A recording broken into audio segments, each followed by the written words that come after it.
What's going on, world? It's your boy. Got that feedback. Well, at least we know the sound's working. All right. What's going on, world? It's your boy at Big Game James _36. This is Big Games BS presented by AlphaMaleJacks.com. Don't get holiday fat, get holiday fine. Get fit and fine this holiday season. I know you're about to go out here, eat all this delicious goodies.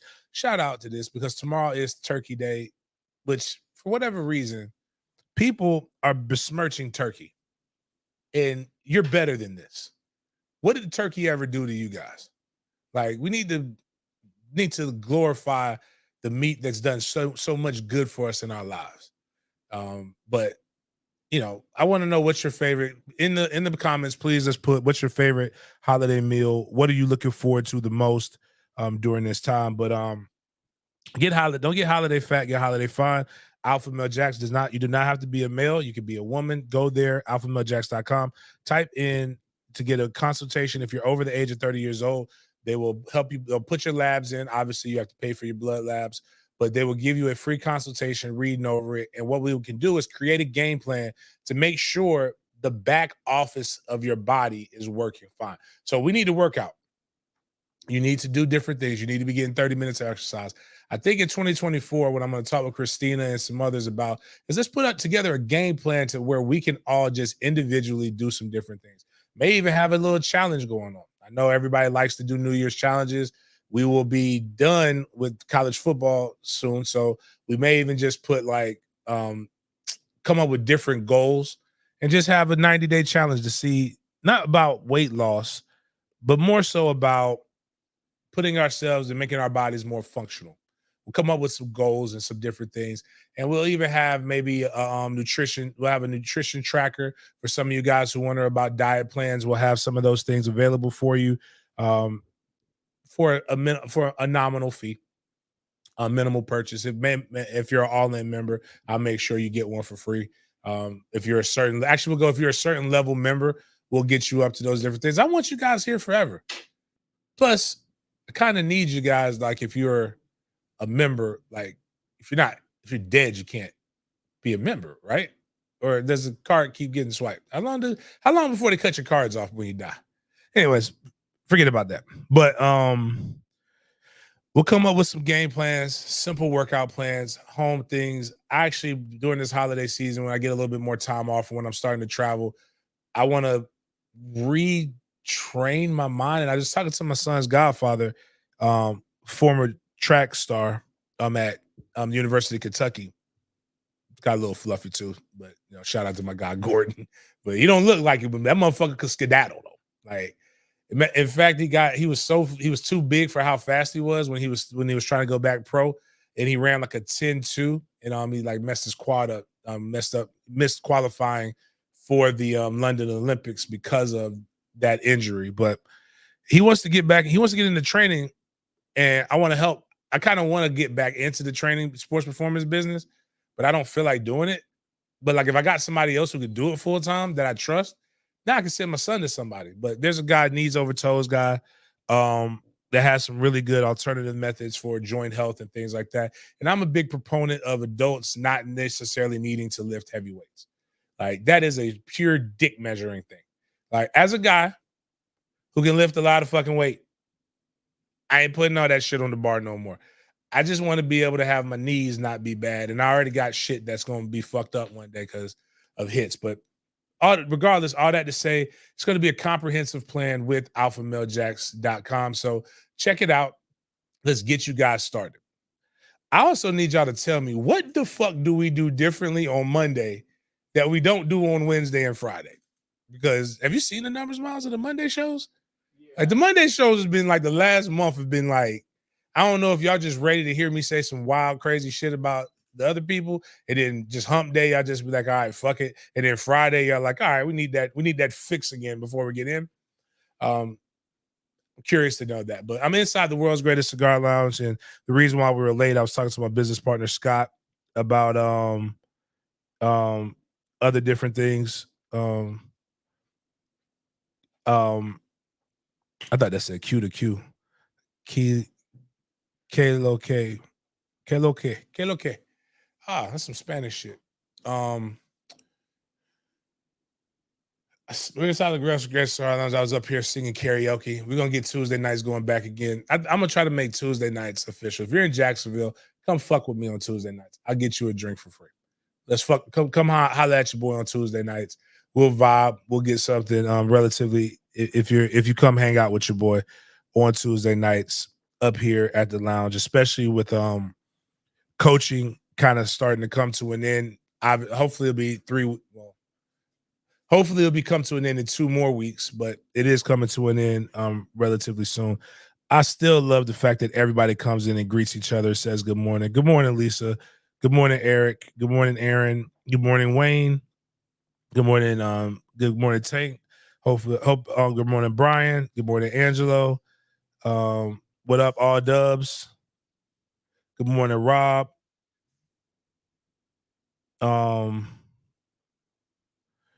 Ready to hear your thoughts. Okay. What's up, Mike? Appreciate everybody saying good morning. That's always a dope thing. What up, John G? We gotta get you, John G. You in that whites only section. We don't want the white. That might be that should be a shirt that people can roll around and offend. They're like, don't want to be in the whites only section. You want to be a greenie. We need you to be a greenie. Like you got to understand the game to understand that. The winner of everything, Ramon, is in the chat now. And let's get this party started. Shout out to Ramon. Ramon also always posts stuff in a group chat to make sure everybody knows what's going on. He does that for all Seminole podcasts that he likes. So starting off, obviously everybody knows Florida State has to beat. We got one game at a time, right? Beat the University of Florida. But then after that, we do have one more game to extend our season. So we know at minimum we have a 14-game season. We have the ACC championship against the Louisville Cardinals in Charlotte. If we can get this channel, I have 2 tickets. I physically, like, I just got my acknowledgement from the FSU ticket office. I'm hoping to get 2 more, but we will have a pair of ACC championship tickets minimum. So we have that. They will be in good seats. I believe it's I believe it's section 115 is where they're supposed to be. But if we get this channel to 5,000 tickets, 5,000 subs. But if we don't, and I need you guys to understand how imperative this is. And I understand that it is the holiday season. You guys want to go by. Some people are going to participate in Black Friday and a bunch of other different things. I'm all for it. But if you're going to be in Charlotte, I need you to go ahead and purchase your tickets for the tailgate if you plan on being at the tailgate. The spot that we're trying to procure, that I'm about 80% sure that we'll have, anything can go down. They haven't sent me the contract yet, is about 0.2 miles away from the stadium. It's literally across the street. And once you get there, like, there will be 20 parking spots, but we have to have people paying for it. So you can't wait. I mean, there will be opportunities obviously all the way up until it, but it definitely fucking helps getting everything done and taken care of. So it will be in section, the tickets are going to be in section 114 and either in 114 or 115. So if you go look at Bank of America Stadium, you can go see that. The VIP lounge will have basically all the food, all the amenities that we'll have at the tailgate, except for more. You'll be in a climate controlled area. Basically, you're in an indoor building that's got plumbing, that's got everything else associated with it. There will be 2 85-inch TVs that will have not streaming, they will have literal service there. So the game will be there. So if you can't make it to the game, just buy the VIP ticket. And I'm pretty sure we'll have some streaming stuff on the outside, as we always do. I'm probably going to watch the game from the tailgate myself, unless I get my press pass, and I'm not 1,000% sure how I want to go about that quite yet. But we're up there to work. We're up there to have a good time, and we want as many Seminoles in Charlotte to paint the town red. Yep, Rob, I saw the video of Richard Sherman. We'll probably talk about that on Friday if we do a Friday show. I'm not 1,000% sure about Friday's show, but if you can go down to the next thing, Miles. This is just something else. Again, you don't have to do it now. Anything the goal is 300. So 300 times 30 equals 9,000. We are about, I know I have about 1,000 put up already. So we're about, I think we're at 1,500 total raised so far. We're doing my fourth annual gifts for good grades. We're giving $300 get 300 gifts valued at $30 to youth, to elementary and middle school age kids throughout the Tallahassee and First Coast areas, so the Big Bend and Duval counties.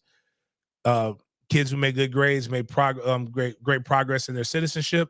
If you're interested in that, go to jamescolemangivesback.com, or you can go to mftkfoundation.com. You know the different links that we have to be able to go and donate money. But you know, $30 get a gift. It really gives them the motivation to keep doing right. Everybody has a motivator. Money is a motivator, but sometimes when kids know that somebody's watching them and giving them a good boost, it's dope. Shout out to North Alabama football. A lot of people, we did talk about the J Trav injury. Did we talk about that? Like about my opinions on people I had on people about that? Like, football's a fucking violent sport, man. Ain't nobody like I used to hit when I hit people with the intentions of hurting them. Like, it wasn't trying per se, but like I didn't hit them to tickle them. But it's tough. But shout out to North Alabama football.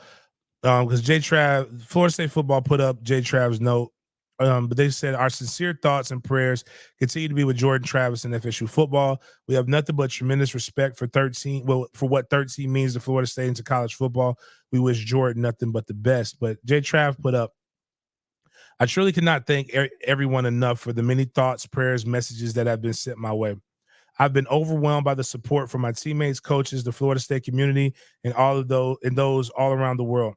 Although the injury I sustained on November 18, 2023 marks the end of my Seminole playing career, the great memories created here at FSU will never fade.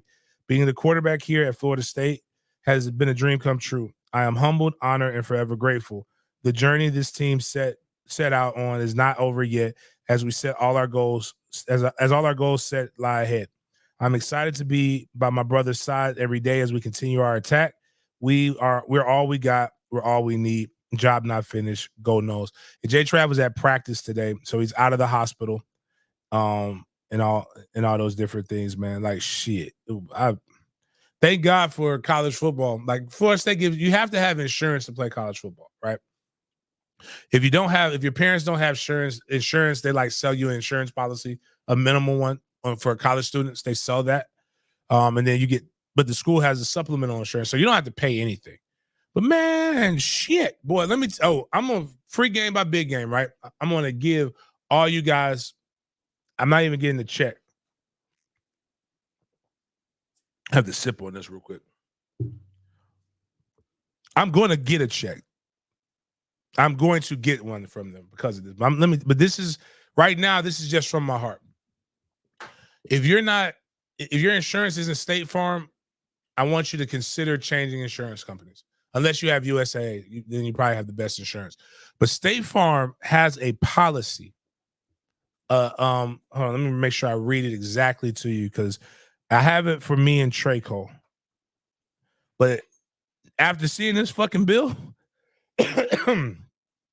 I'm getting it on everybody. I pay $15 a month, right?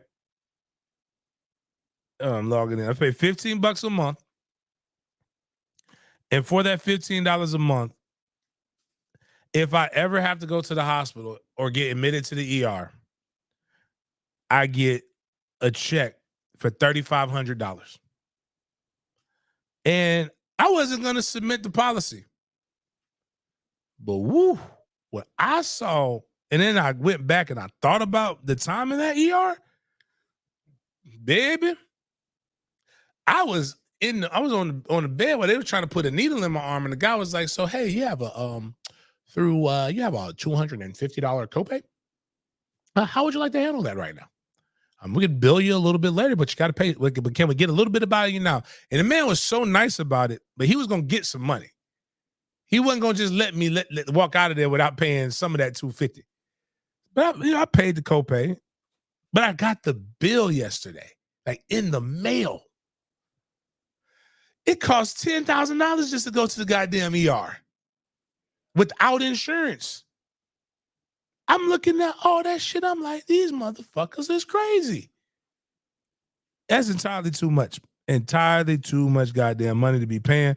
But State Farm has a policy that, real talk, that if you put the stuff in, and then your State Farm insurance agent will walk you through the process. So you just have to have an itemized bill.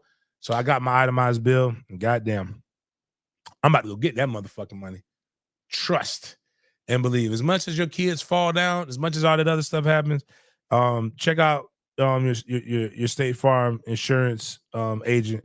I gotta holler at my boy Coach, because if Coach is gonna be if Coach selling State Farm, then that's who I'm gonna push everybody through, because I need you guys to not be broke. And that kind of shit can break somebody. Like $250 during the holidays is still a lot of money for most of the people who are listening. Plus, if you get to look, and then on my back, and I don't know how much it is per day, but if you have to stay in the hospital longer, you actually get paid more. You get paid per day that you're in the hospital.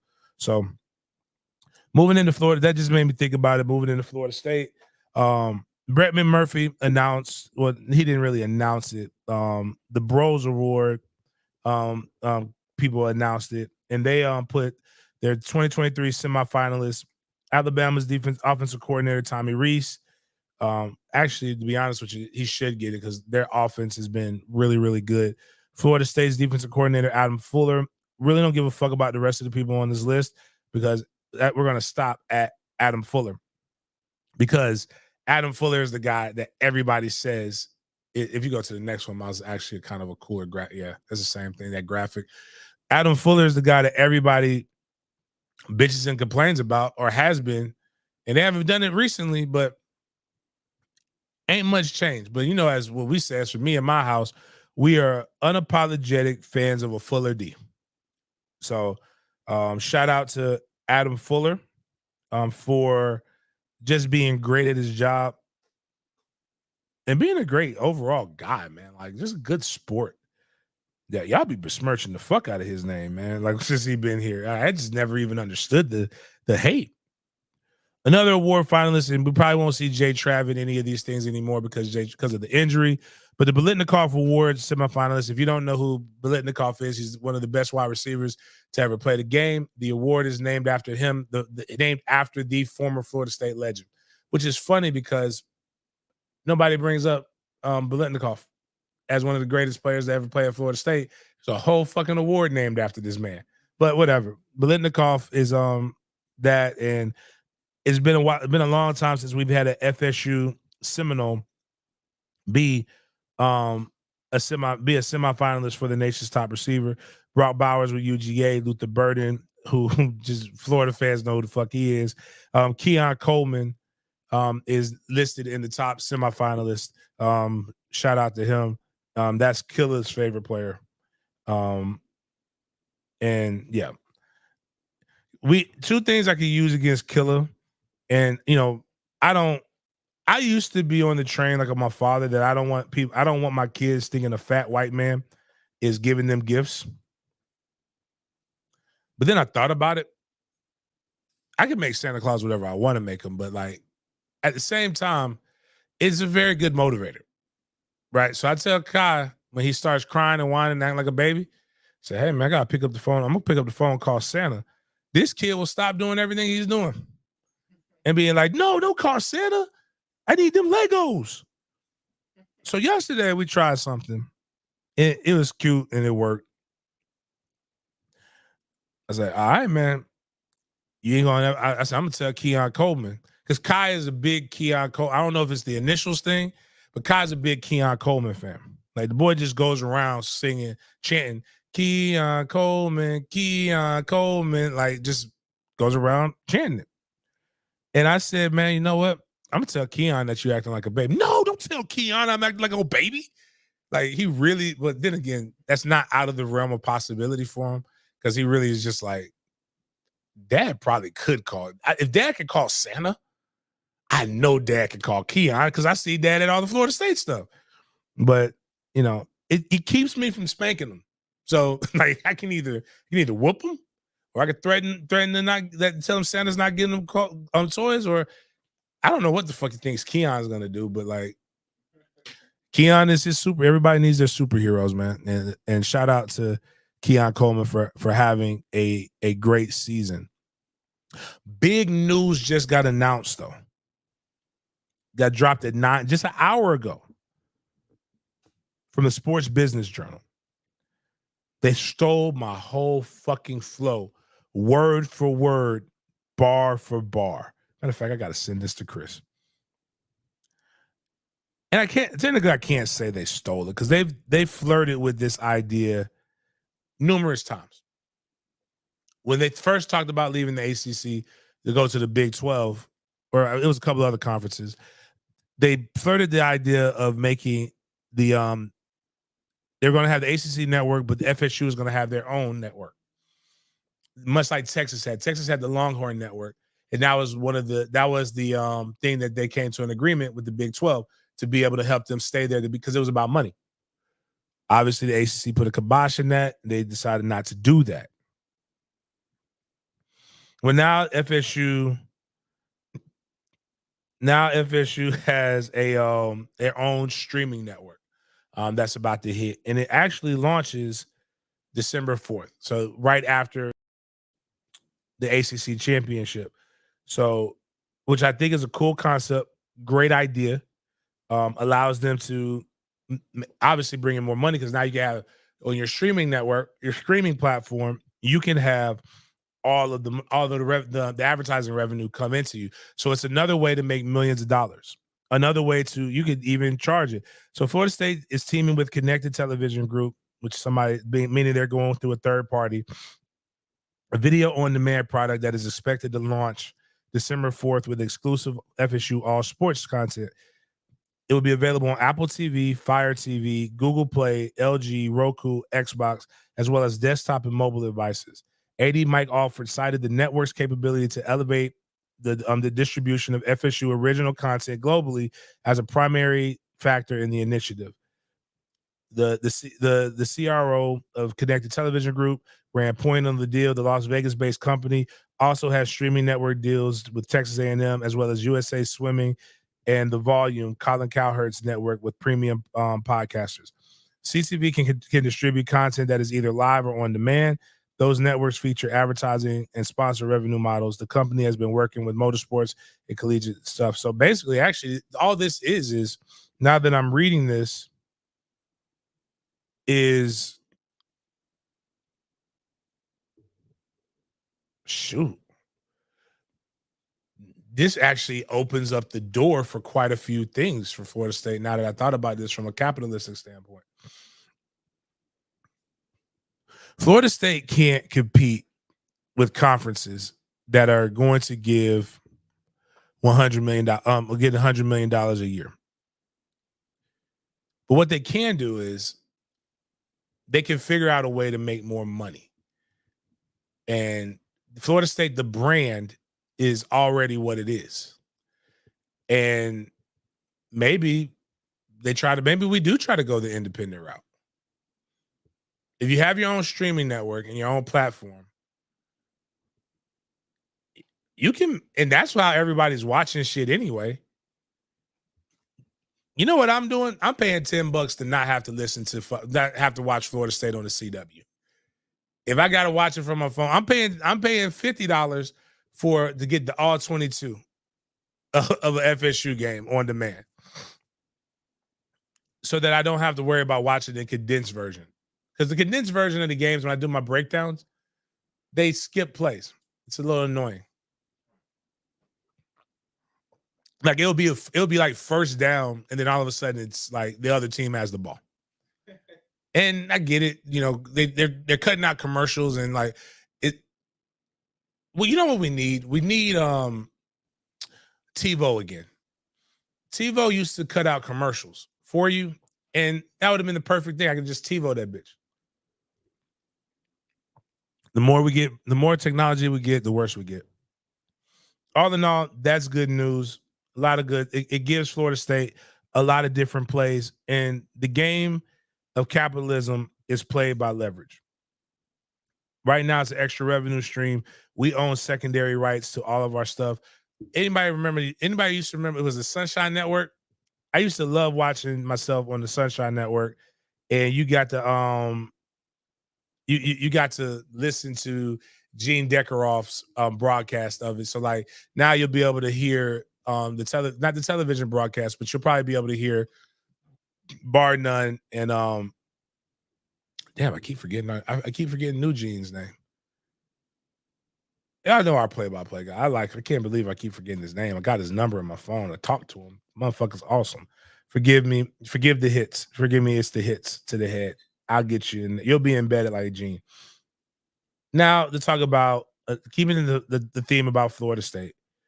I talk about everybody how they panicked, overreacted about the J Trav injury. I panicked. I mean, Jeff Cohane, thank you. Thank you, my Panamanian brethren, and thank you, John G.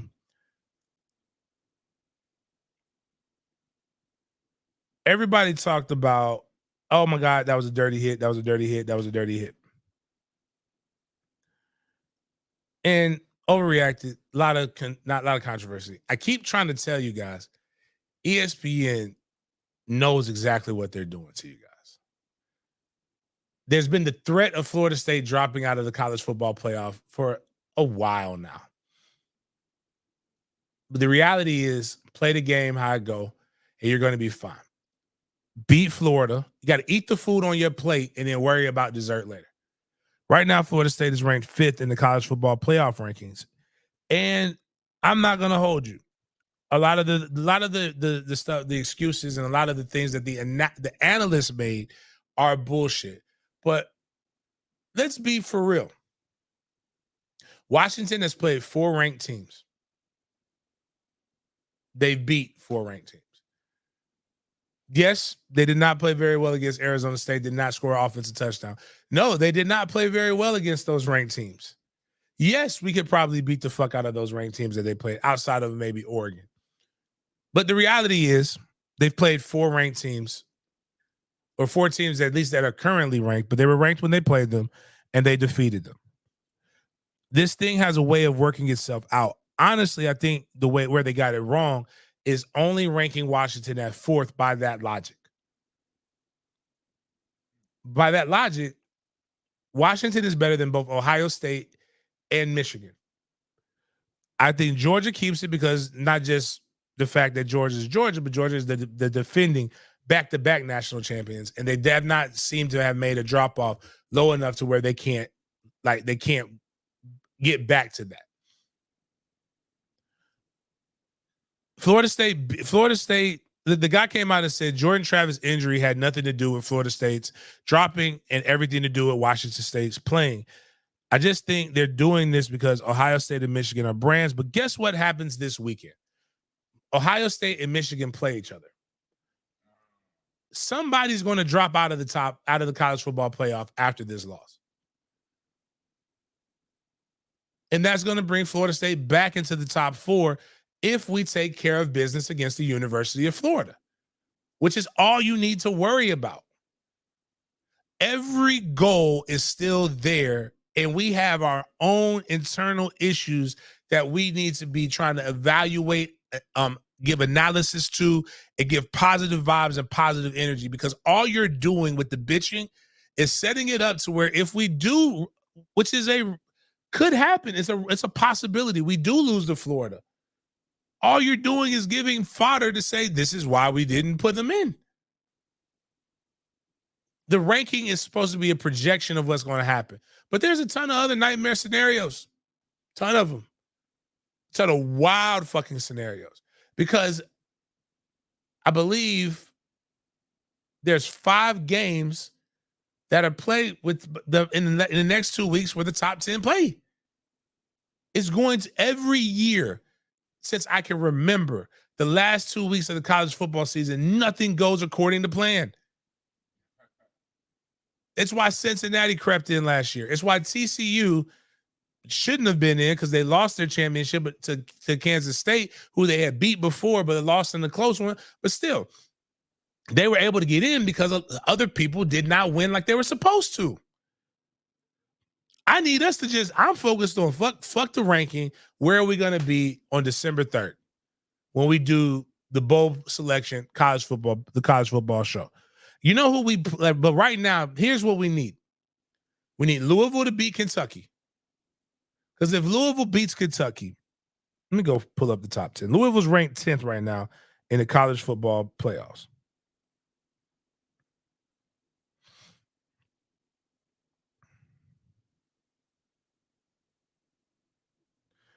So Georgia plays the number 8 team, Alabama, next week. We know that. Alabama could really beat Georgia. That could really fuck up a lot of things. Washington plays Oregon. If Washington beats Oregon, Washington will jump up at least at minimum to the number 2 spot.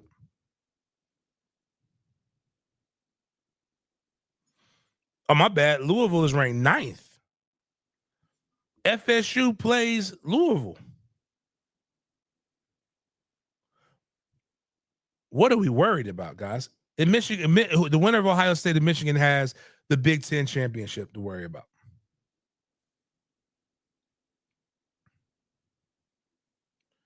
One plays 7, 2 plays 3, 4 plays 6. Excuse me, 1 plays 8, 2 plays 3, 4 plays 6, 5 plays 9. You don't think some wild shit's not going to happen during that time? Eat the food on your plate. That's all we got to worry about. Can't worry about dessert can't worry about getting that sweet potato pie till you eat these yams and collard greens and macaroni and cheese. I think we have a great opportunity to go 2-0 and an even greater opportunity to strike fear into the college football world for next year, because guess what? That motherfucker is probably going to be the starting core. It's a 2-week audition. It's like the positive spin on all of this is this. A lot of us had no idea what next year was going to look like. Oh my God, what would we be? We know there's a 12-team playoff next year. If Tate comes in and plays, we know we're going to have a high ranking next year. Plays well, excuse me. And we've already shown a blueprint of what we need to do. We've seen Tate do things. I looked it up yesterday because I didn't get a chance to really watch that game, right? It was FSU versus Louisville. So let's pull this up.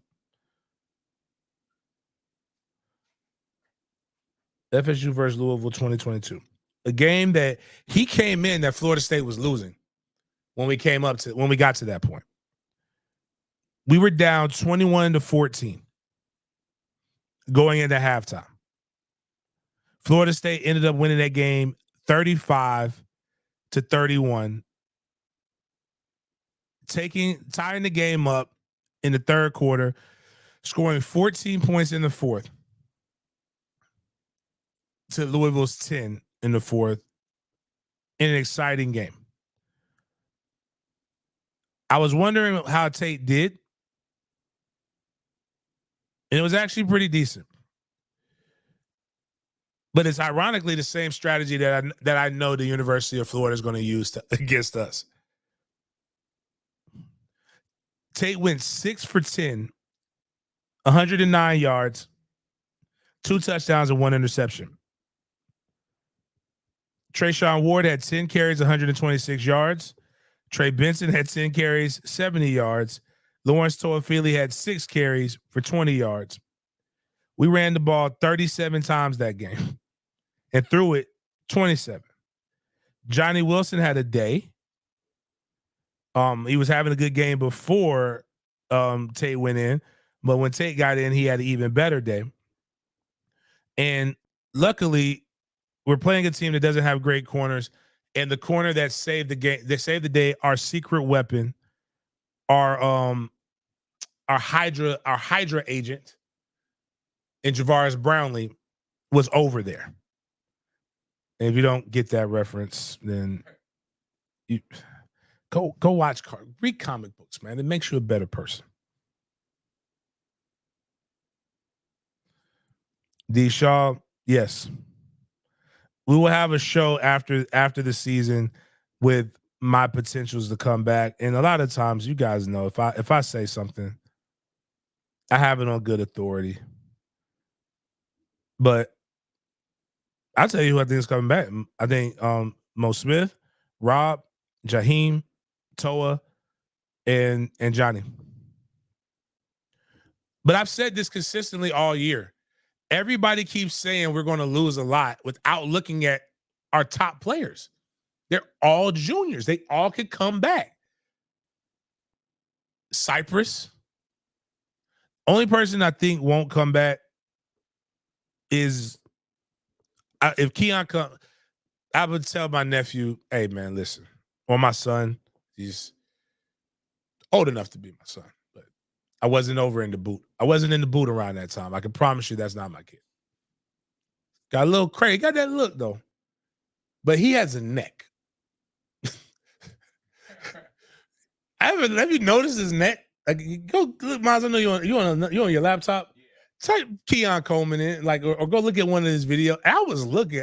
He has a long, thick neck. It's wild. It's crazy how it looks. It's amazing. Like we don't like. It's just like I'm like, damn, that neck. His neck. It really separates from his shoulders, but it's wide. I've never seen it before, but anyways, yeah. It's just like, but so I don't know, man. Maybe I haven't seen his mom, man. I gotta look at his mom. Maybe that's on his mom's side of the family. Maybe he picked up attributes of like the mom got a long neck, long skinny neck.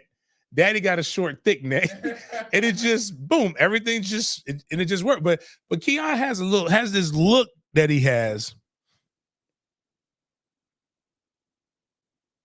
He got a look that just that could be a Coleman, like he a Coleman. I can tell you that, but just some of the stuff, it's a crazy ass look. Like, the fuck wrong with this kid? This kid might be slightly touched. Side note, you want to know how nature versus nurture, people. I talked to this is a guy. I love the beautiful thing about doing this is I've connected with so many people before, and I'm gonna read this.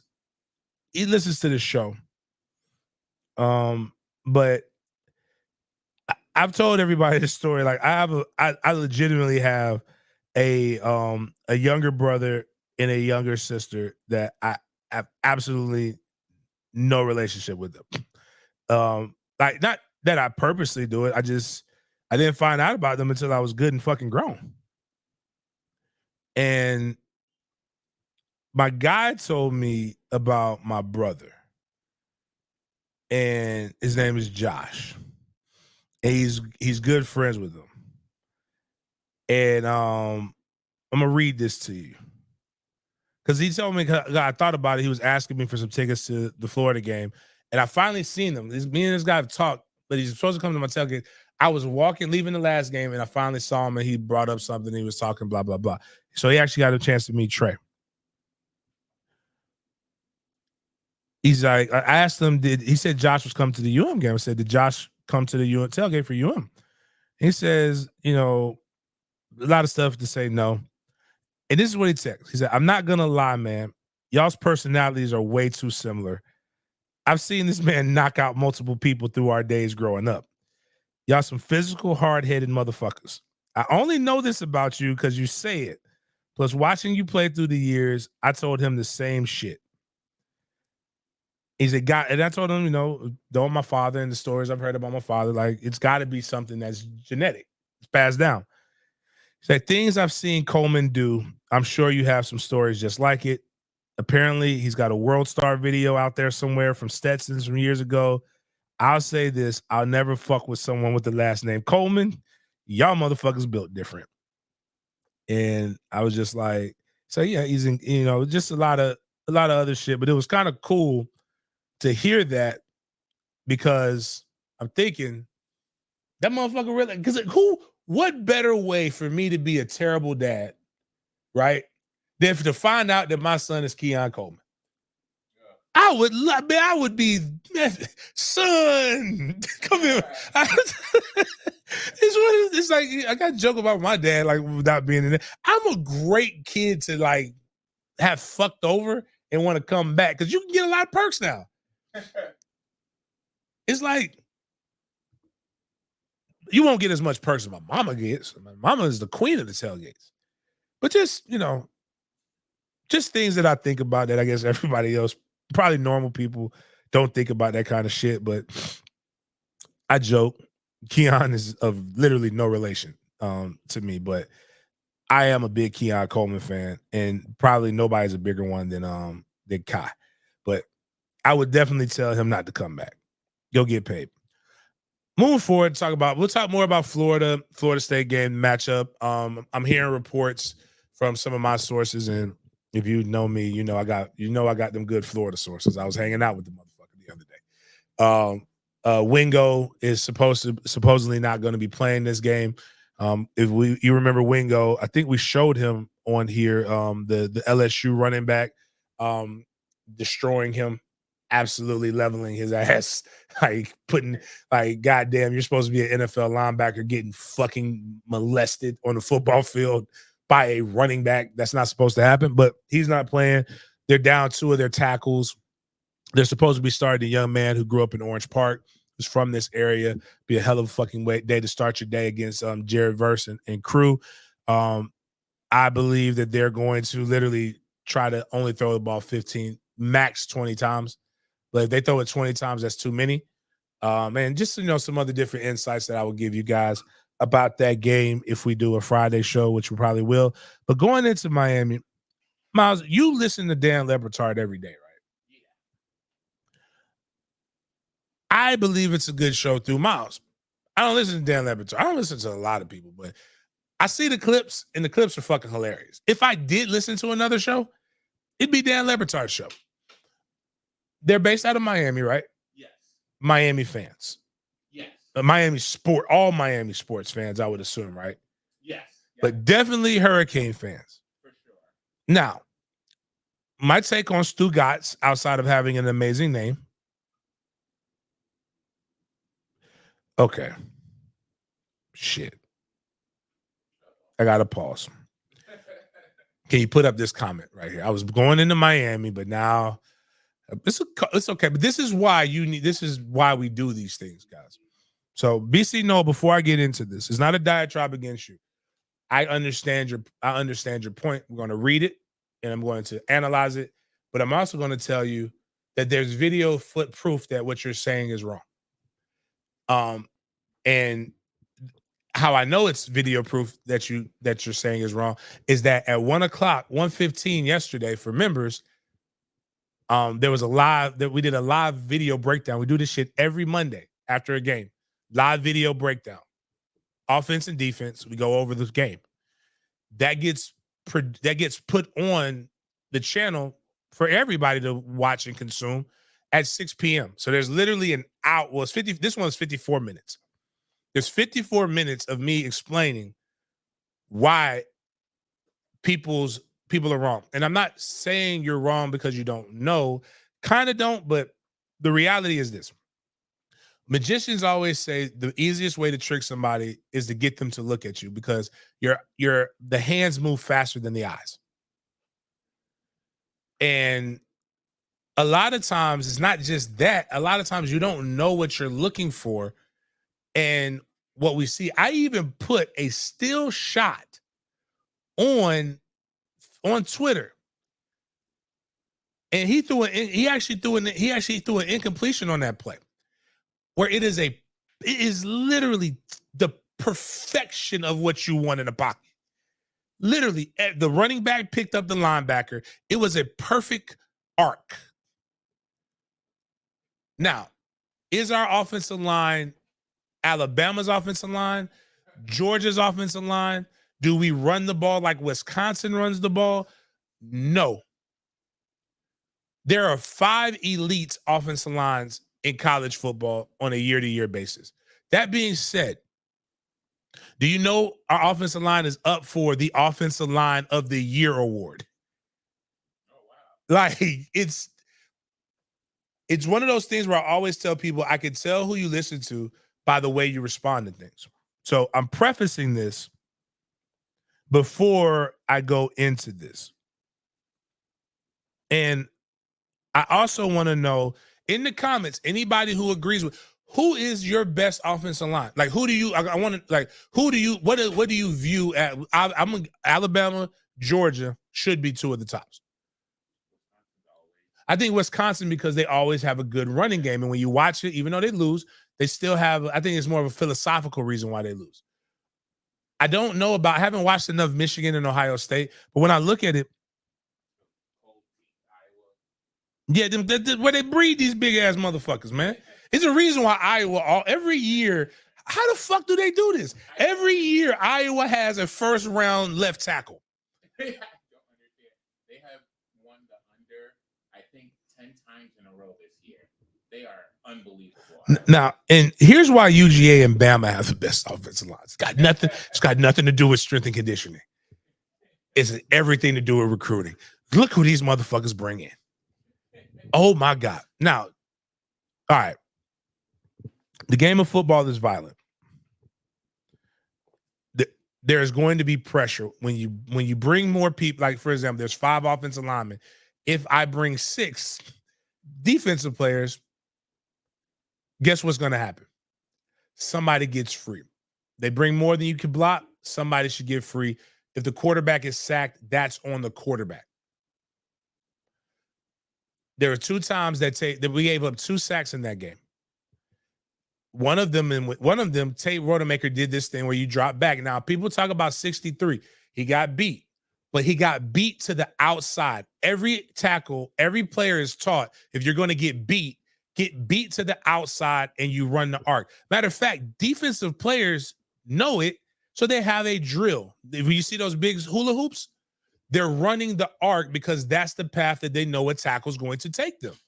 And what happens is you run it and then you have to come back up because the quarterback is trained to climb the pocket. And what you want is you want the defensive tackles to push the pocket back so that then when they climb the pocket, there's this. But when the quarterback climbs the pocket and you get to the top of the pocket, if the ball is not gone, that is no longer on the offensive line. That means you held the ball too goddamn long. You need to make a fucking decision, run or don't run. I mean, run or throw it, excuse me. That's almost what they consider a coverage sack. Statistically speaking, you do not average over 400 yards a game and have a bad offensive line. So when the stats and the film do not back what you say, you have to change. Or you're being stuck in your ways and you're basically doing, not you, I'm not taking it personal, so I'm just saying anybody, you're doing what my 5-year-old does when he wants to win a game. He just says, I win.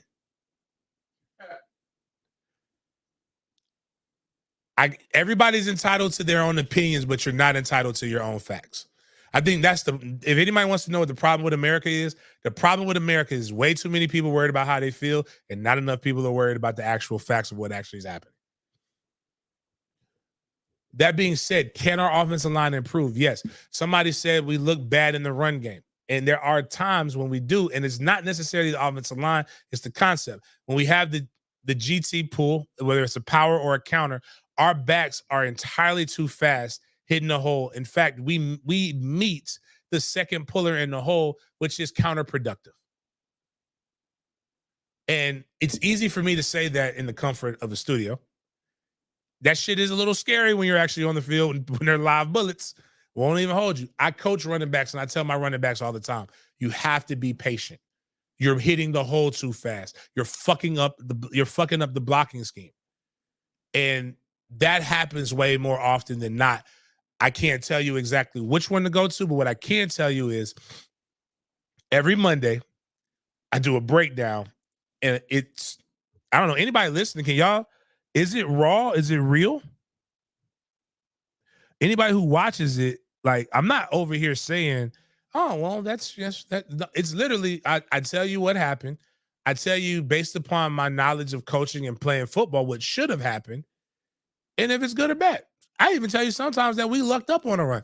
Matter of fact, the touchdown that Brock scored on, he lucked up on that.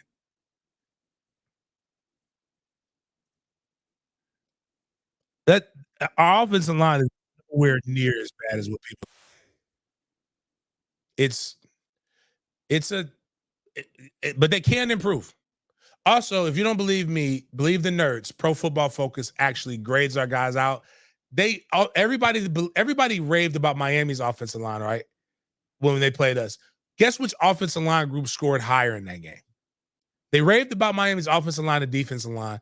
Our defensive line outperformed their D line. Our O line outperformed their O line.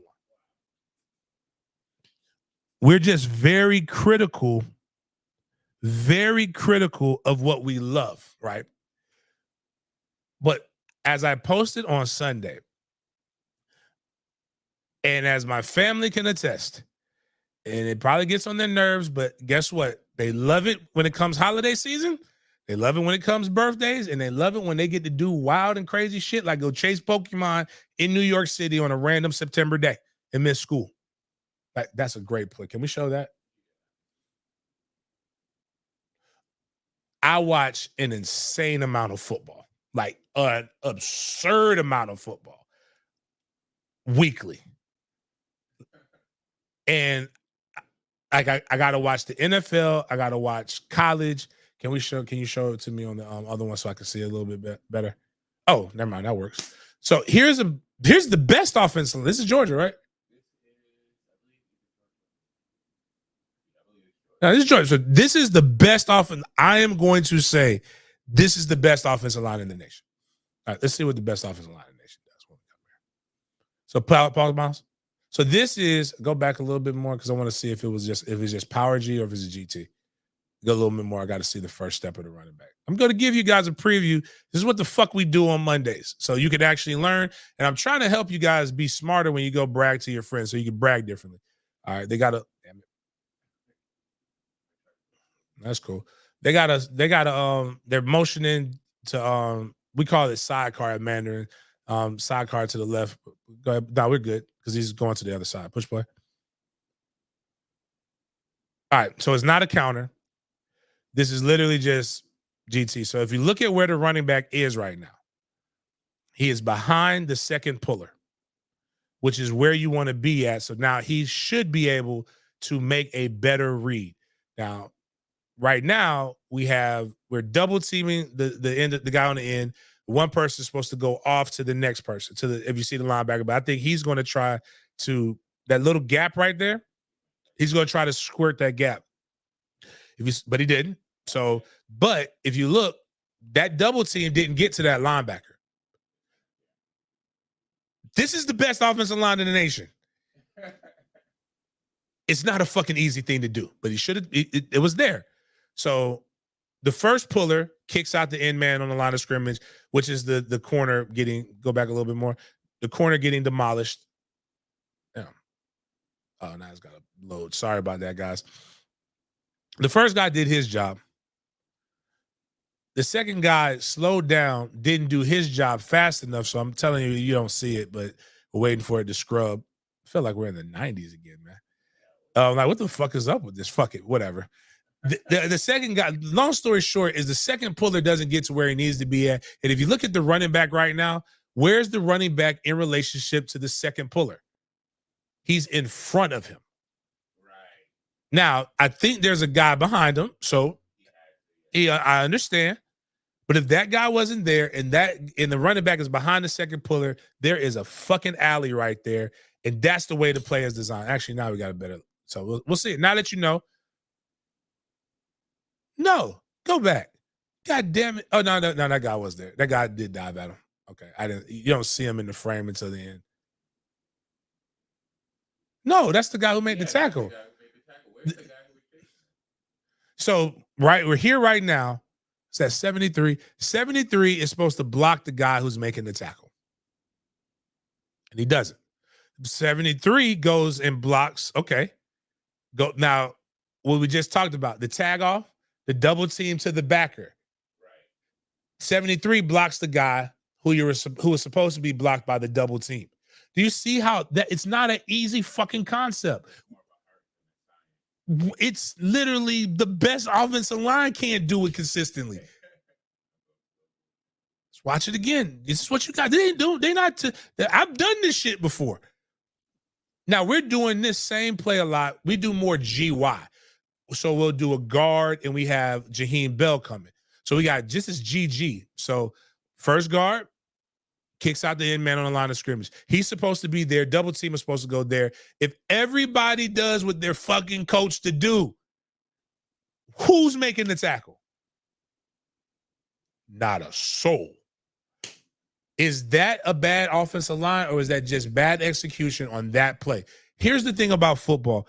Everybody does not always everybody's not always perfect on every play. There isn't an offense in America that scores on every offensive drive. Get that shit out of your school. Offenses who average 40 points a game are not bad offenses.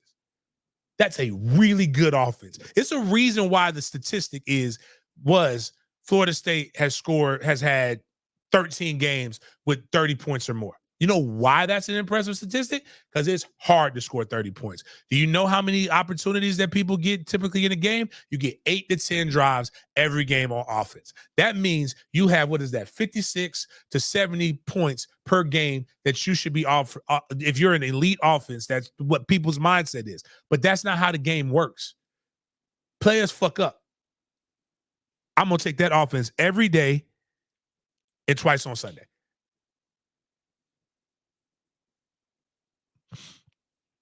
So my thought is this is what we run a lot of this concept. And when one person messes up, do you see how it kind of messes it? Like, this is with nothing but elite cats. I don't even know who Georgia's playing on this play in this game, but they're clearly not. Anyways, my bad. I just, BC, no, they weren't pushing us. Show me where they were pushing us around. You're saying this because you feel it. I feel they were pushing us around, but it's literally, I just did a 54-minute video where they weren't pushing us around. It's what you thought. You don't put up 58 fucking points getting pushed around. Doesn't. Period. We were not. We gave them 2 sacks because of our quarterback not making the read, which is understandable. It happens.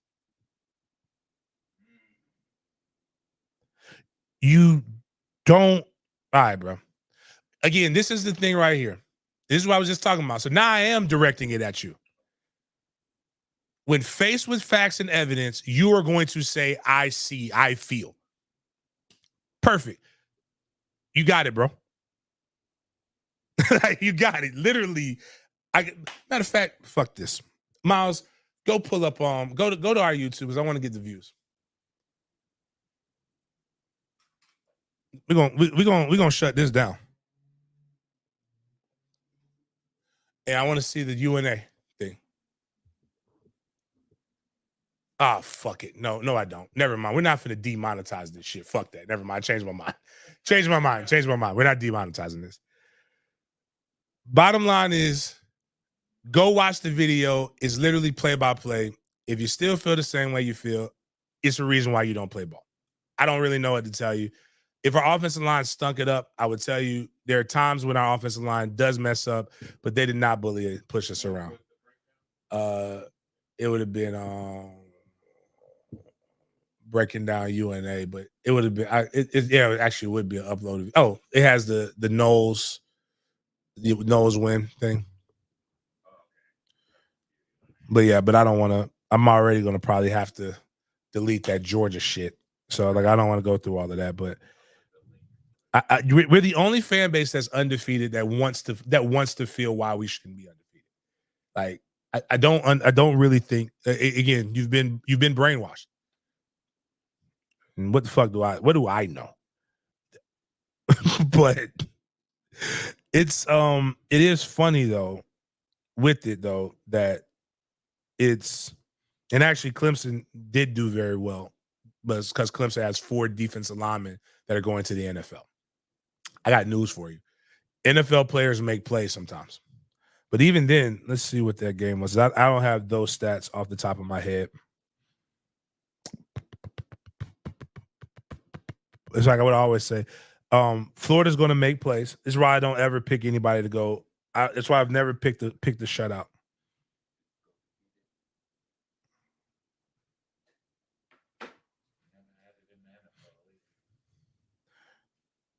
We just didn't. Wow, I didn't realize we just didn't run the ball at all. Yeah, there are also teams like Iowa that pride themselves on only running the ball. Like, yeah. Like, I'm really shocked. We legitimately, I'm looking at the Clemson game.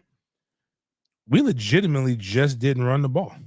Do coaches or NFL GMs give more credence to linemen coming from these certain colleges? The NFL is a passing game, so they really want to see, can you shut down somebody. I was trying to find the sacks that was giving them. I don't remember us getting sacked a lot. But Jordan Travis is also a mobile quarterback. That happens. Mobile quarterbacks typically get sacked more than others. I remember when Vic first got it. LSU also has a bunch of NFL linemen, but their defense is porous at best. And we still, damn, they don't have those stats up there. I can't find the Clemson sack stats, but I know this. We put up a shit ton of yards in the air on them. That's crazy how many yards we put up in the air on them. I did not know that. But going back to the to Miami, who people think has an elite offensive line, but the grades show differently. Nobody, like, again, it's just one of those things. Like, when everybody, like, when the actual people who only go by numbers, like, even they say your offensive line is doing well, like, and you're saying it, is you're being a contrarian. But I get it. It's if we believe the worst, what will happen is, when we are proven right, like, because again, if I say nothing but bad, eventually, guess what's going to happen? Something bad going to happen. And then I'm going to be like, I told you. Our offensive line stinks. It's just not that. I don't know. Don't know what to tell you, man. But I wish you could put the pictures and shit, like, in the YouTube chat, but, like, you can't. I can only put it on the YouTube community. But maybe that was one of maybe one of our beat writers or something like that. Like, but again, you can't be mad at everybody else for talking bad about you when you talk bad about yourself. But Miami, and going back to Dan Le Batard, because there's so much shit I want to talk about, man. How much time have we been on this already? An hour? That fucking took me off track. This is not a fucking Seminole. That's what gets me mad. I do Seminole specific shit, and you don't go to the Seminole specific shit. This is not a Seminoles podcast. It's just this time of year. It just so happens to be, I know a lot about FSU because I played there. I do sporadics on Monday. I was supposed to do Georgia show yesterday, but I had some technical difficulties. So go back and listen to, I think it was George, the new blonde chick. I'm not being disrespectful. I just don't know her name. She had, like, if you like white blonde women, she has a hot cartoon. I don't know, if Chris is listening to this on the way to Memphis, is she hot in real life? Have no clue. Don't get in trouble with your wife, Chris. Just blink if she was hot in real life. So don't say yes. Just blink. If she's not, I don't know, whatever. But a cartoon that you made was good. Chip, and we know Chip said something inappropriate on that shit because that's what Chip does. And the black guy was supposed to be there, but the black guy wasn't there. But, like, yeah, it is. But, I guess it's better to feel like to have something to critique, and you want better for our offensive line, so I'm good. We could be like Miami fans that says, we don't go to games because when we lose, at least we have things like the beach that we can look forward to. That's such loser talk. Yeah, you're B. That is. I can't talk too much because we live on a waterfront. Yeah, like I'm just driving to Tallahassee. I'm just gonna go inland. I believe global warming makes too much logical sense for me not to believe it. Like it might not happen in my lifetime, but if you tell me in like 300 years, the ice caps are melting at like 1% a year, I see the sea levels rising. If you go visit Miami, you see Rome was about to fall. Like the city is about to fall. They're just on top of each other. Yeah. The water walls don't even work anymore. I didn't know that was a real thing. There's walls for water that they built, and they don't work anymore. Like you're really a Cat 5 away from not ever being here again. And that's sad. I don't want it to happen to you. But like Miami is the only fan base that brags about things you could do every day being the reasons why they don't go to the games. Can't go to the reason why we don't go to Miami games because we're yachting. Like, is yachting only available on Saturdays at noon? Saturdays, where we going? We're having boat parties. It's only available Saturdays at 8 p.m. You played the number 10 team in the nation with an opportunity to still be in a good bowl game, and you fucking folded. Like, nobody comes. Like, I'm talking about it, they scanned it. I was like, yo, it might have been more Louisville fans there than Miami fans. And it was not buy one, get one. It was buy one, get two. Oh. It was a fucking Winn-Dixie sale. You can't sell Shaq sneakers like that. They were trying to give shit away. One Miami, you know how I be giving to you? They were trying, we're gonna give 1,000 tickets to the boys club of Miami. The kids said, fuck no. The poor kids said, fuck no, we'd rather be on a boat. But why are they really? I like Lance Guidry, the drunk, is doing really, really good with their defense. I'm actually praying that he goes out to LSU. He's from the boot. Go back home. Get the fuck out of that situation in Miami. Like, get back to where you're from, your family. Get some melatonin. Get some good jambalaya. They don't make the good Creole food down in Miami. Now, if you were Cuban, go get you some croquettes and some other shit. But like, man, fuck that Miami food, bro. Go get you some good Louisiana food, man. Fuck them people, Lance. Louisiana food way better than Miami food, hands down. And Lance Guidry is actually good. Like, I want to get him the fuck. I want to. Oh, no, Tastic says she's hot. So I missed out. They know Tastic is what you're saying. The whole cartoon not to be sexualized, and here we are being men. Listen, dog. I'm not even gonna hold you. Jessica Rabbit's one of the finest actresses ever made. Oh. Even as a child, what is going on here? We watched Space Jam. The first one. They had the Space Jam 2. They had to take the titties and the ass off of Bugs Bunny's off of Lola, because there's a whole Lola Bunny challenge. Oh yeah, that's right. Remember, on this show, we talked about your nephew finding titties through fucking anime, which is cartoons, man. Like, let's be, like, as the women say, if we're going to be anything, let's be for real. Like, if you're fine, you're fine. Like, it's all good. I mean, I'm not necessarily, it's not. I like I drink. I like, what's it, like the movie Airplane, one of the greatest movies ever created, could never be made again. Girl said, little white boy comes in, that bitch smoother than a motherfucker. So it's just back. It was so much. We were such a, like, there was obviously things we needed to change, but we were such a better nation. If we could have some of the, like, the progress we've had, but the humor and the thick skin we had back then, we would be amazing. But when the boy came over there, little 10-year-old boy comes over there to the girl and says, "Hi, would you like some coffee?" She's like, "Cream or sugar?" Says, "No, I like my coffee like I like my men. Black." I said, yo. I always thought that shit was hilarious, man. It was.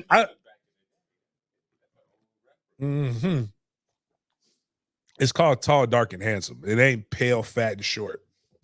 Like, pale, tall, dark, and not pale, short, and ugly. It's not what it's called, man.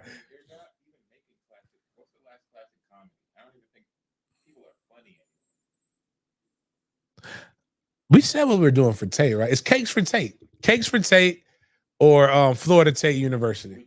It's cakes for Tate. Tate's an ass man. Tate strikes me as an ass man. Fitzgerald strikes me as a tits guy. So that's why tits for Fitz works.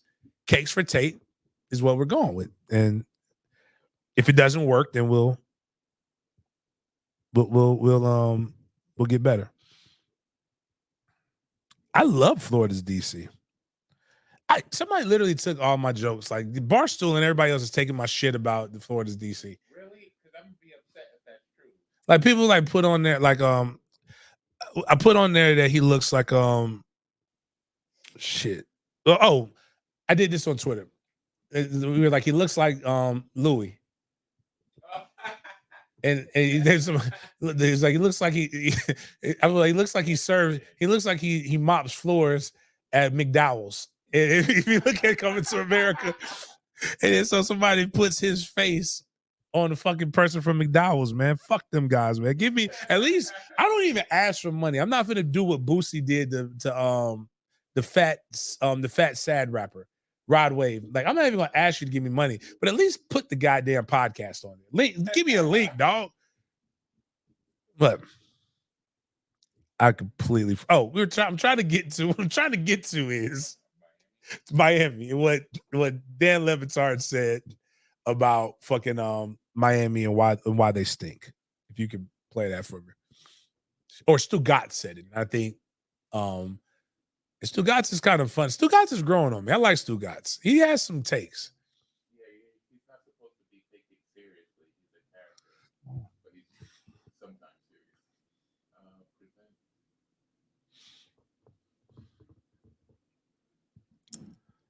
Yeah, Montre Rod Wave. That's the fat dude. Like, tell me, even my son is like. But we were having an argument in our group chat while he's getting this ready about Rod Wave, and he's this. I said, my son said, I can't listen to that. He's depressed. My life is great. like, if he's the voice of today's generation, y'all need to do better as parents. Like, it is not. I am not 5'5", 405 pounds. I don't know. Like this shit is old, man. Like y'all.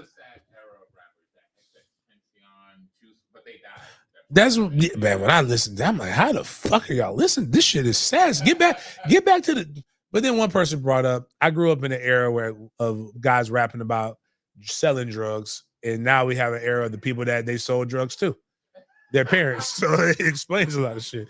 All right, Stu Gatz, what we got here? In his phone. So just undisciplined, very undisciplined team. Mario always has excuses after the game. He's 73 and 72 now, career as a head coach. He was fired from FIU. Look how good Oregon's playing since he left. I just wonder, Dan, is he a good coach? That's it. That's what I wrote down. Is he a good coach? Is he a good game day coach? Is he? In his phone. So just undisciplined, very I mean,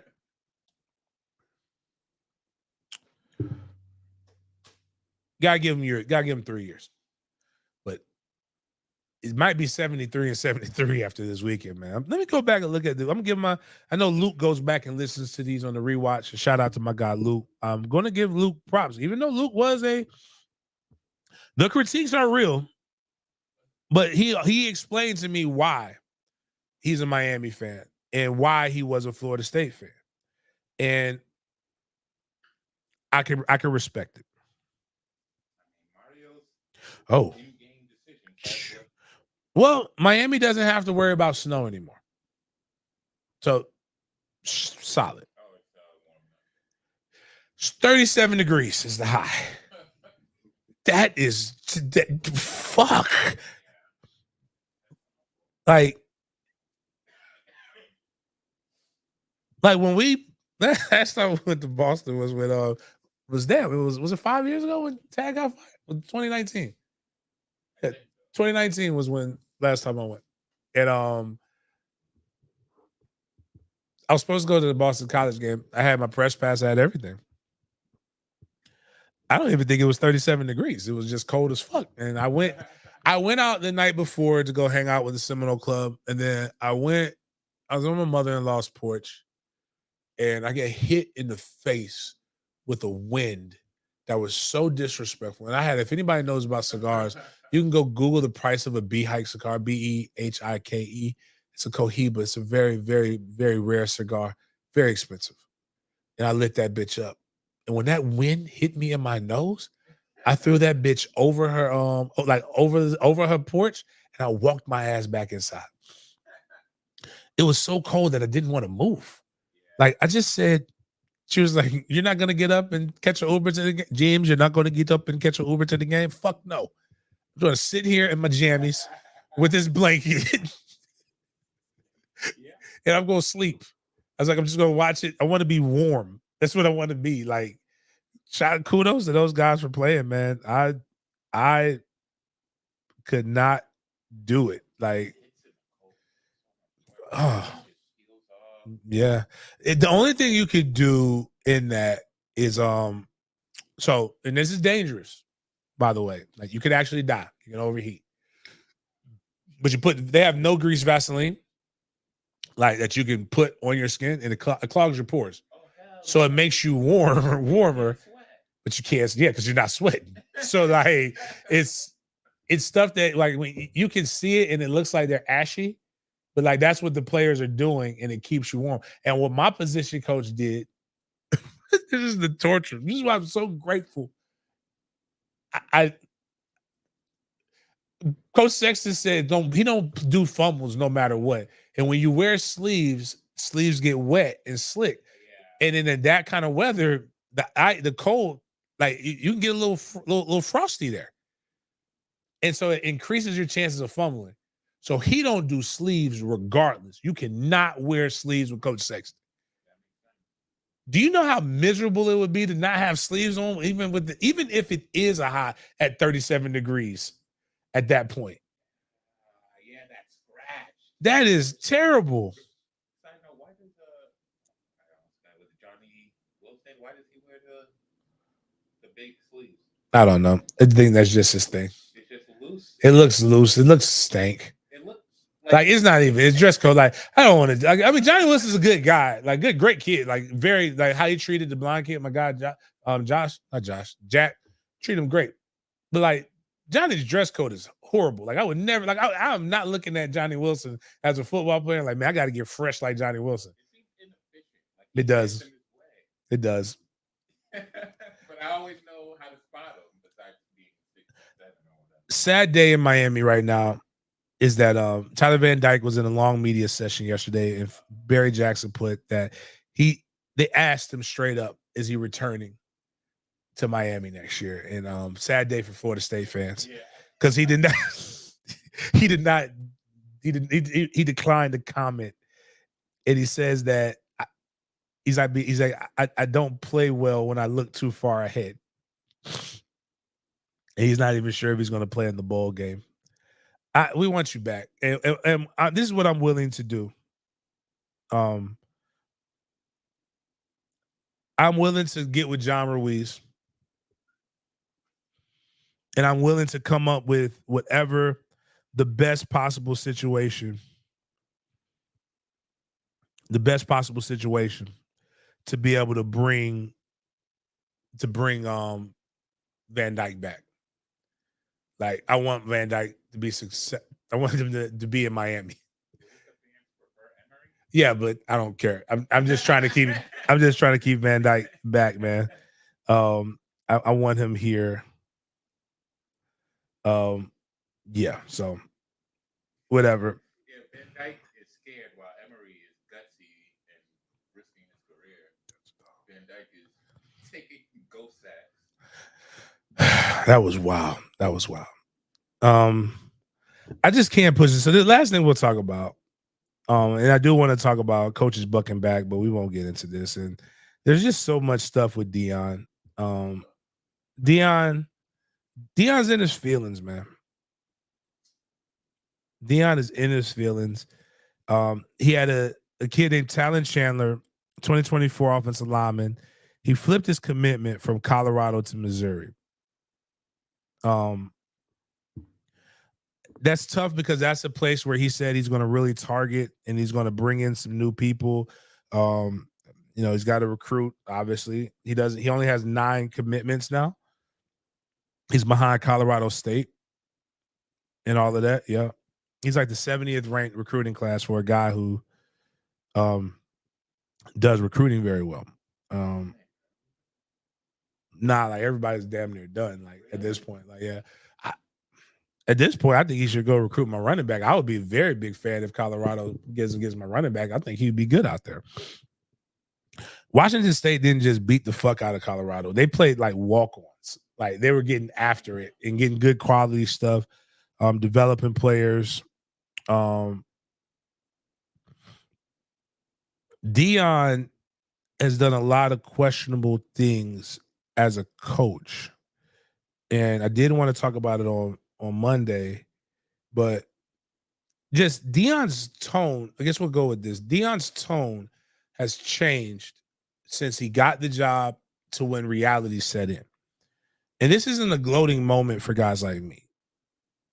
I'm saying these things because a lot of us said, y'all are making it harder on him and he's not helping. And this is part of Dion's persona, and it works as a player. It's tougher as a coach because you're not just accountable for yourself as a coach. You're accountable for everybody. When Dion is on top, he flaunts it in your face. He's very obnoxious, and that's his MO. But when he's not doing good, he wants change. He wants the rules to change. And he's not willing to adjust. And what I mean by that is, Miles, I'm gonna tell you where to go. If you click on the last thing under Colorado, on that Colorado section. So this is how Dion entered the game when he was at Colorado. He came in late as a coach, so he got hired around the December timeframe, if I remember correctly. Yeah, around the Potato Salad Bowl. Shout out to FAMU if they win. If they win next week, they'll be in that bowl that Dion never got a chance to win. But this is what Dion was saying when he went to Colorado and he was going on the recruiting hunt. Today is a good day, baby. Hey, ain't hard to find.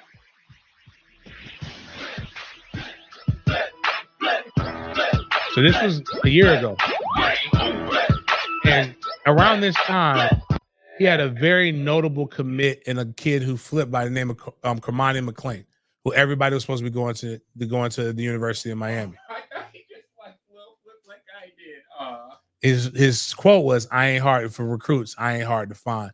Hit me up. We'll get you these guys." So that's case one.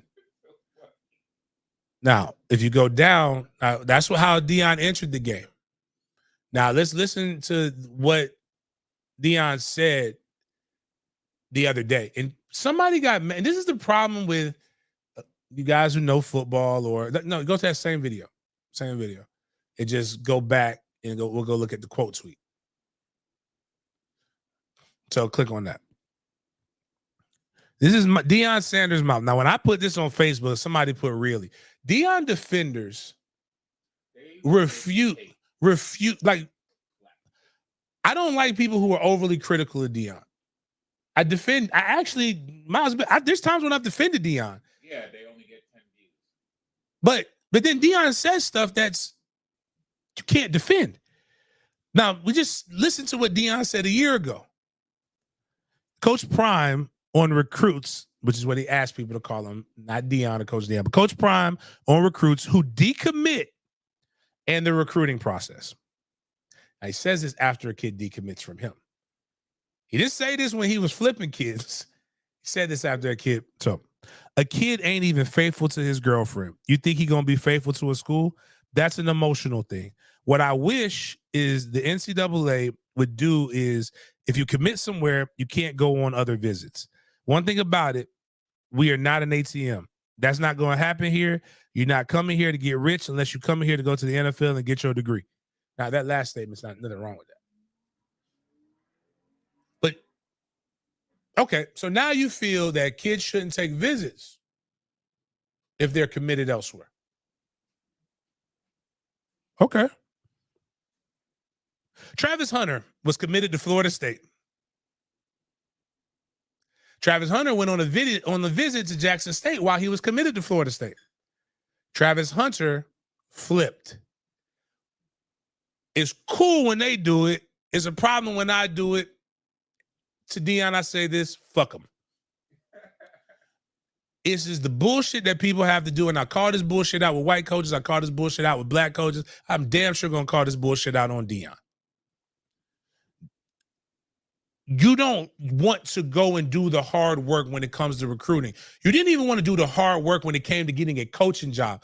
I tell people there is a reason why you have to go through the process and you don't just skip steps, because there are things that you have to be in control of that you probably need some active practice at. Recruiting being one of them. How do you go into a living room? How do you best manage your time? It's easy to learn it as a position coach. Then as a position coach, you go to a coordinator. And as a coordinator, you go to a head coach. You hire a competent guy to be able to help you divvy. Hey, here are our top guys. Your coaches are supposed to know if somebody's flipping and if there's a chance, and you do everything in your power if you think you need that player for them not to flip.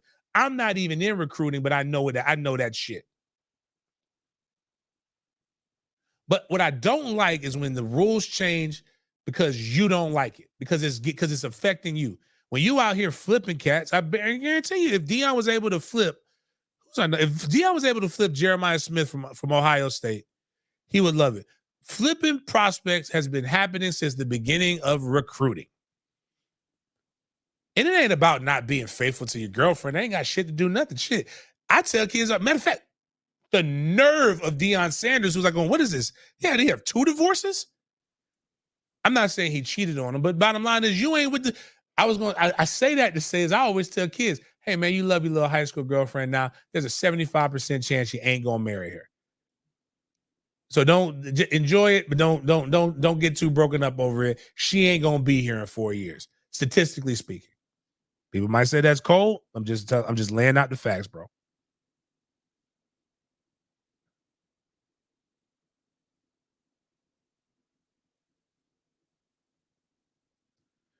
Yeah, I can't get that guy more attention.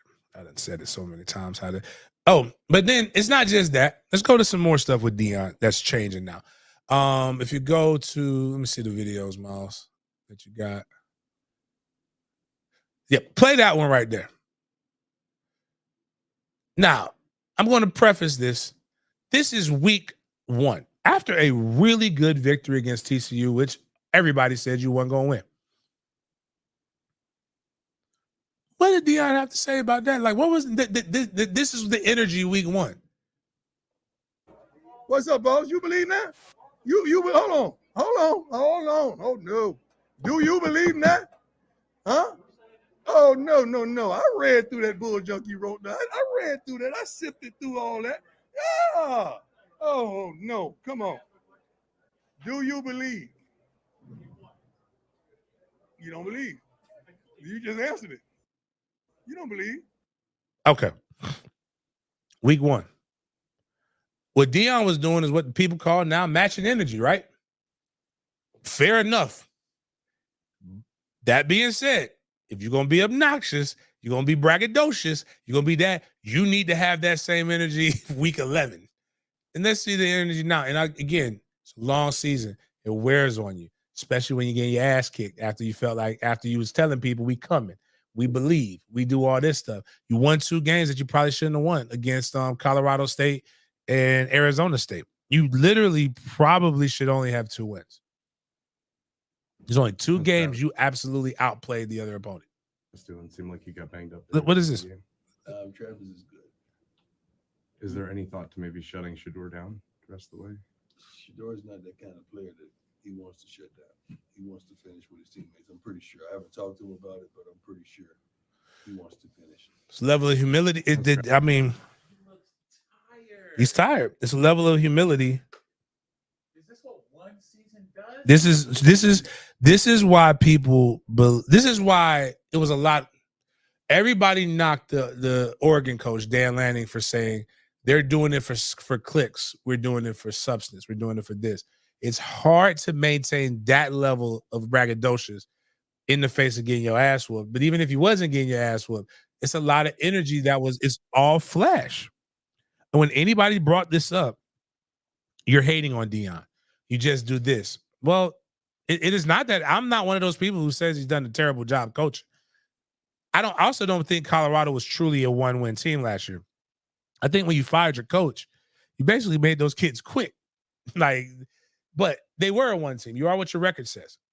They've won 4 games now, regardless of what I feel about 2 of them. They're 4 times better than what they were last year. But if you go look at it's the FD Sportsbook on there, Miles, I think, again, I don't think some of it was even Dion as much as it was people disliking Dion because what everybody else was saying. This was the second week of the season. Blow it up, please, so the people can see this. FanDuel put a hypothetical betting line, after 2 games, one of which was a good win against TCU, the second of which was a double overtime classic with terrible perennial bottom dweller Colorado State, in which he made the news because he tried to make it about this coach saying something disparaging about how his mother raised him. And then went on to say, oh, well, they playing to beat Dion. They ain't playing to beat the Colorado. No, it's a lot of motherfuckers playing to whoop y'all ass. 2023 Colorado versus 2019 LSU. What would you set the line at? They were putting a team that and hyping up a team against one of the greatest teams in college football history. Like, it's not all Dion's fault, but goddamn, Dion loved it. He soaked in every minute of it. And now Dion is constantly wanting the rules to shift and the rules to change. In a situation where he's going to have to do the things that he's saying that he wants the NCAA to relegate. So what are things that Dion has said he wants the NCAA to relegate because he's made mistakes on it? He wants them to change the transfer rule now. That's one thing he wants them to do. What does that mean, James? That means basically when I kick you off my team, I am no longer responsible for your scholarship, which all that is means you are irresponsible for roster management. And that's why why I don't get mad at the kids with NIL and the transfer portal, because coaches can do whatever they want to do to these young men. They can boot them off the team whenever they feel like it.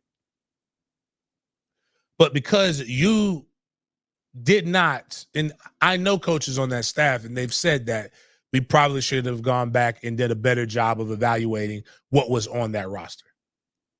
And I think that's an actual mature statement. And anybody who's watching this should probably be able to concede that fact.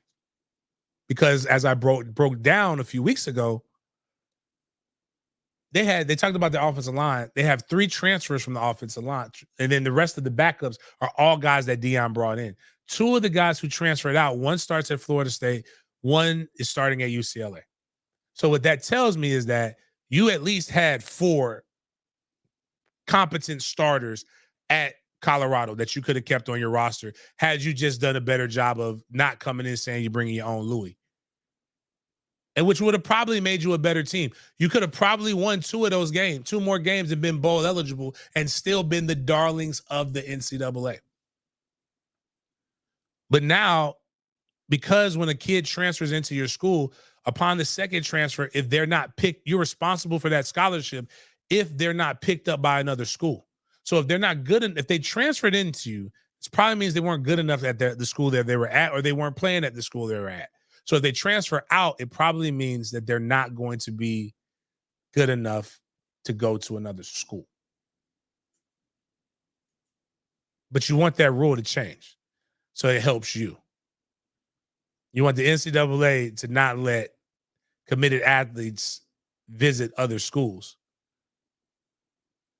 because you think it will benefit you. I'm finding a common denominator here. If it benefits you, you cool with it. But if it doesn't benefit you,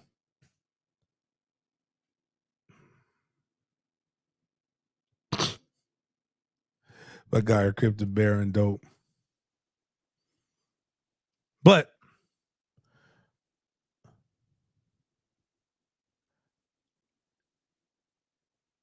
all that being said, I do want Prime to be successful, Because whether you believe it or not, he would be used as a reason for other people who are qualified to not get a job. And I don't just mean black. I mean coaches, like because and then it's just like but there's a guy that Prime is the only example of being Prime. Prime has a Prime effect. He has brought a lot of money to Boulder. There's a lot of renovations. The problem is, will it be sustainable? And the problem is like you just brought up, Miles, he looks extremely fatigued. He's only got 8 toes. Yeah. It's something, I don't know what it is. It's something with his health already. You're tired, you're moving, and it's like when Shadir's gone, do we really believe he's going to stick around? And the messed up part about that is and what I wanted to talk about on Friday, and what he was talking about in the video where he looked tired, is that what they're doing to Travis Hunter is criminal. And the kid is a good kid, just wants to play. But Travis Hunter might be the biggest recruiting knock on him. That, and then Coleman, who's at Louisville. I can't remember his name, but he was a 5-star wide receiver from St. Louis who's going to be in the ACC championship. He left Dion to go be successful. He's going to be in a New Year's Day 6 Bowl more than likely, no matter what. Like, he's like going to be good. He left to go be more successful. And I remember when they were telling me, my boys at Louisville were telling me, why did he go? They asked, why didn't he follow Dion? He's like, I'm not following. He's like, I'm tired of the televangelist. Which, ironically, Dion, there is video of Dion being a minister praying over R. Kelly and different things. Like, they prayed over other people, but like, it is like, he really did pray over R. Kelly during all of that time. And I never prayed for him, but I'm not going to stop listening to his music. I don't necessarily, I don't want to get canceled. Just like the Cassie and Diddy thing. I have my thoughts on that. Where are we at? What does that say? What is it? 147? Oh, 137. I'm gonna I'll leave you with this. I'm in a lawsuit. I've been in a lawsuit since 2018. Lawyer fucked up. I'm not gonna get into all the details. New lawyer's on point. I know why people settle. I want people to as a guy going through it,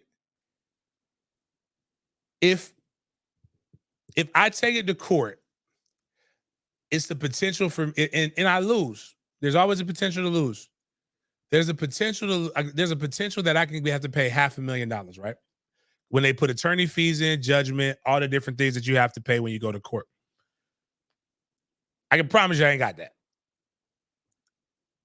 So they know that, and they make sure they bring that up during arbitration and a lot of other things to make the settlement sound so much more appealing. So when you see people settle, that's not an admission of guilt. Everybody on here will say, nah, I'm going to fight tooth and nail. I'm going to clear my name, until you realize that it's like $5 million in some of these cases. Like the lawyer, because you don't have to pay for your lawyer if you lose. You got to pay him too. You got to pay them before they even get there. You have to pay opposing counsel's fees. You have to pay whatever the court deems you. And there's like different tiers where some of these things are. Like, they know it's a science, dog. So when you're sitting there and you're looking at your budget, you're like, and on top of that, like, you got to be in court. So if you're working, that's a whole day. That's a whole week that you're not in there. He got $1 billion, but the thing is, if you got $1 billion, I'm not saying, I think Diddy guilty as fuck. Yeah, me too. I think he's been evil. But I'll say this. This wasn't no, I'm happy the girl got the money, but I'm not going to pretend like this was some crusade to punish Diddy. He's a predator. If he's doing all of the shit that you say he's doing, go get your money, drop that shit off to the authorities, and charge his ass. He needs to be under the jail. But I know a shakedown when I see it. It's cool. And if I'm Diddy, I'm gonna pay you too. Because even if I am innocent, even if I'm innocent, it's only one way to defend yourself in a situation like that, is to paint her as a hoe. And how many times is that one for the man? Works for the man in public perception. Pay that shit, put a gag order on it, go on about your day, go drop some music, go kill another future hip hop superstar. But like the thing is just like I not saying that I don't like when I see stuff and I see the settlement, I don't automatically be like, oh, that person's guilty. Yeah, when you go through that shit, you be like, man, listen. Yeah, Diddy specifically, I think, is guilty of he might not be guilty of that. He guilty of something though. But like when I see like, and then when I look at all of the stuff, like the stuff that came back about Michael Jackson with the kids saying that his parents put him up to do it and he do it. Mike didn't settle because he didn't want to go to court. Mike settled because it's cheaper for me to settle and it's quicker and I can get on about my life and do stuff. Like when you got it comes down to this. When you're rich, you know what you get to do? You can pay for your freedom. Us who ain't got that kind of, again, like it's easy to say that until you get a lawsuit slapped on you. When people go, because when people really got you and they really and truly, it's only about doing the right thing. You know where they're going? They go criminal. And then, like O.J. Simpson, perfect example. They didn't just want money. They wanted justice for their daughter.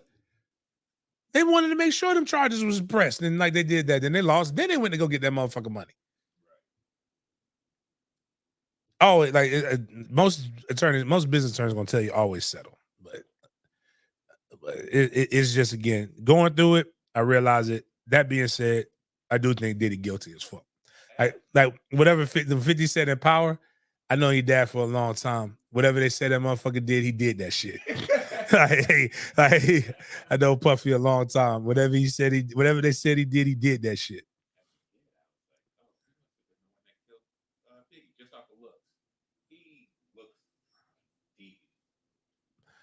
He also, I know he like when did we ever do the video?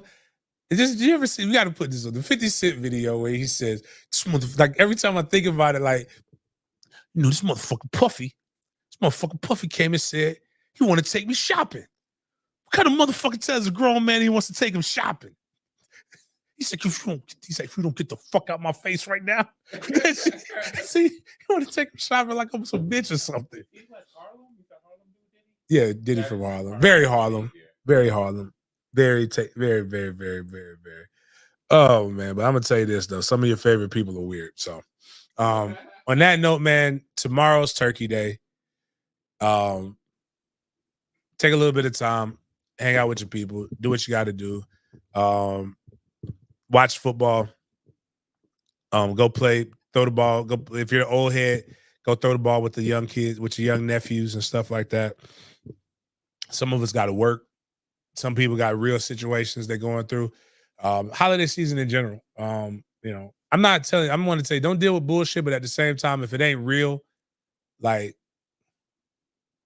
not real, but don't take disrespect either. So, but go eat some food and remember Alpha Male Jacks after that, hit them up. But nobody told me what their favorite meals were earlier. So, but like if you're listening to this on the rebroad, we'd love to know what your favorite meals are and what's gonna win. If you're a turkey or you're a ham guy, I like fried chicken during Christmas, but I'm gonna eat me some fucking ham. I mean some ham and turkey. Again, and I'll probably tell my story on Friday about how I didn't know that you could buy turkey and ham year round.